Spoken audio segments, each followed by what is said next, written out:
Pro is a subjective term. Everyone has a different opinion on what it means and what it really stands for. For me, Pro means more power, more capabilities, and more refinement. And you could argue that's exactly what Apple have done with the iPhone 11 Pro Max. It's the iPhone experience that we all know, just wrapped up in its most capable form yet. This is the very first iPhone to be considered a Pro device though, so has Apple really done enough for it to live up to the name? Well, let's take a deeper dive into the iPhone 11 Pro Max. I don't hate Apple for giving the iPhone 11 Pro the Pro moniker. In fact, in the current iPhone lineup, it makes total sense. It's probably the most relevant naming system that they could have gone with, and it brings the iPhone in line with lots of their other products that have been considered Pro for years. It's also clearly the very best iPhone design based around the current notch screen. The frosted glass on the back oozes quality, there's clean razor thin lines all over it, and the buttons, weight and overall fit and finish are just excellent. Even the triple lens camera system, which at first seemed kind of ugly, has grown on me. It's surrounded by a clear glass effect which contrasts nicely with the frosted back, and it makes for a smart finish. This super clean, almost business-like aesthetic translates to the colour choices as well. The 11 Pro series comes in silver, gold, a new midnight green which has been really popular, and another iteration of the classic space grey, which in turn is the colour I ended up going for. One of the areas where the iPhone 11 Pro Max shines though is in its screen, and as far as 60Hz panels go, I don't think it really gets much better than this. Apple calls it a Super Retina XDR, which basically translates to a 1440p OLED panel that looks fantastic. It gets ultra bright when it needs to and can dim down to a really eye-friendly level in darker situations. I will admit, I do feel disappointed Apple didn't go for a high refresh panel here. It would have been another way for this device to truly feel Pro and to bring it in line with the wonderful iPad Pro's 120Hz Pro Motion display, but it's not here and that's sad. When companies like OnePlus are placing it into devices which are much cheaper, it feels sorely missed on the iPhone 11 Pro. Regardless, it does stand head and shoulders above the standard iPhone 11 display in every single way, and to top it all off, it's got much slimmer bezels. It's really lovely stuff and it shouldn't put you off the iPhone 11 Pro at all. You'll certainly pay for it though. While Apple reduced the price of the standard iteration of the iPhone 11, the Pro and the Pro Max have gone the other way if anything. This is the most expensive iPhone you can buy, starting at £1,149 for the Pro Max and topping out at an eye-watering £1,499 if you want the highest storage variant. That's serious money, and only having 64GB of storage on the entry-level Pro models is just outright mean by Apple. The only really disappointing design choice was Apple sticking to the Lightning port. When I heard the iPhone 11 was going to have a Pro model, I relished the idea that Apple would finally be letting us have a USB-C port to bring it in line with the iPad Pros and the MacBook Pros out there, but it seems that's not the case. And now there's rumours flying around that Apple are going to forego USB-C completely and switch to a totally wireless device in the future. And while I can't say for sure if that's going to happen or not, it would be a very Apple move to make. On release, iOS 13 felt very buggy, and it had all sorts of little glitches here and there which didn't make it the most stable operating system, but it's since become a really nice upgrade to iOS as a whole.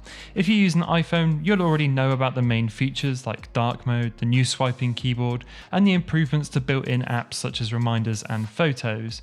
But if you don't, all you need to know is that iOS is finally getting a lot of features that people have been asking for, and it's turning into a much more robust operating system. While the differences between devices are quite small, I will say that dark mode looks utterly gorgeous on the OLED screen of the iPhone 11 Pro series, and the apps that really make use of it, like Twitter and Instagram, feel totally in sync with the device. It really makes me hope that other app developers will get on board with updating their apps to support a darker interface as well. The only thing I dislike about iOS 13 is how much it kills apps in the background. I've started noticing this more often recently, and while it's not really much of an issue, it can be annoying sometimes when you open an app to find yourself at the starting menu again, rather than where you left off.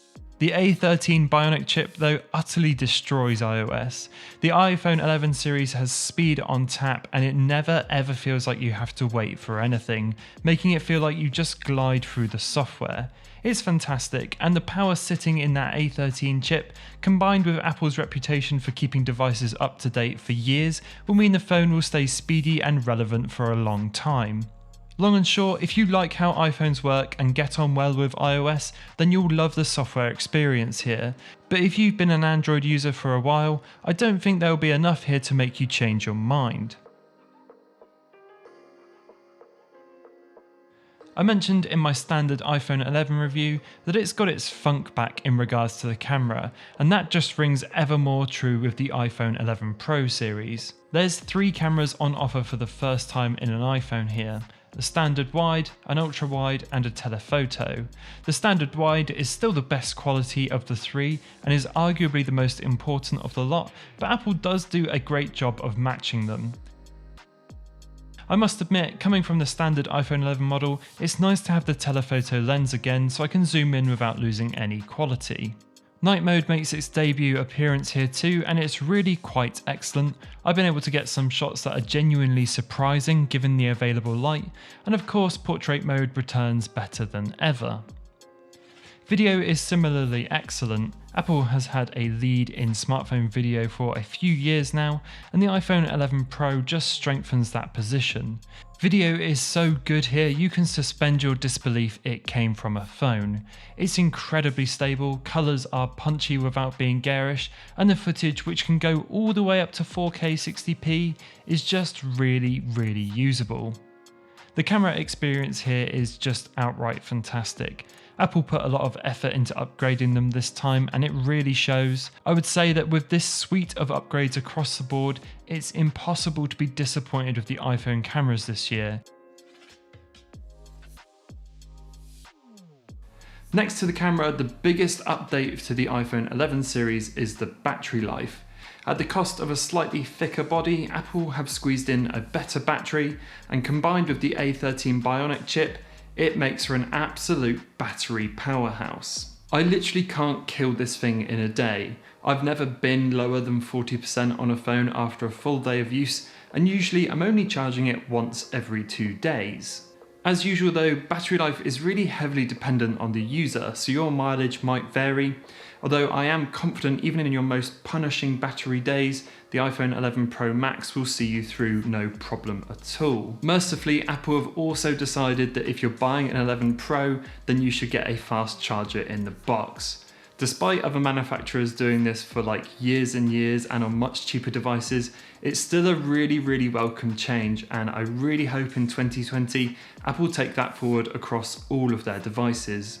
And of course, wireless charging is here too.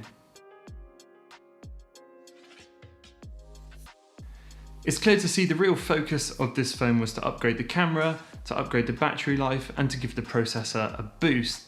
And it's fair to say that Apple have done that in spades. This is the best iPhone they've ever made, and it's also the most expensive one ever. To echo what I said in the iPhone 11 review, if you've got an iPhone 10 or later and you're trying to decide if it's worth an upgrade, I really would wait to see what Apple does this year. The 2020 iPhones should be the ones with the new design shift that we're all excited to see, and if I'm honest, the iPhone 11 Pro Max certainly feels like the last of its generation designed around that notch. But if you simply must have the best iPhone out there at the moment and price isn't much of a problem, go out and get the iPhone 11 Pro Max. It's a fantastic device with powerful innards, a wonderful camera system, and next level battery life. So that rounds up this video. If you've enjoyed it, pop a like. If you loved it, pop a sub.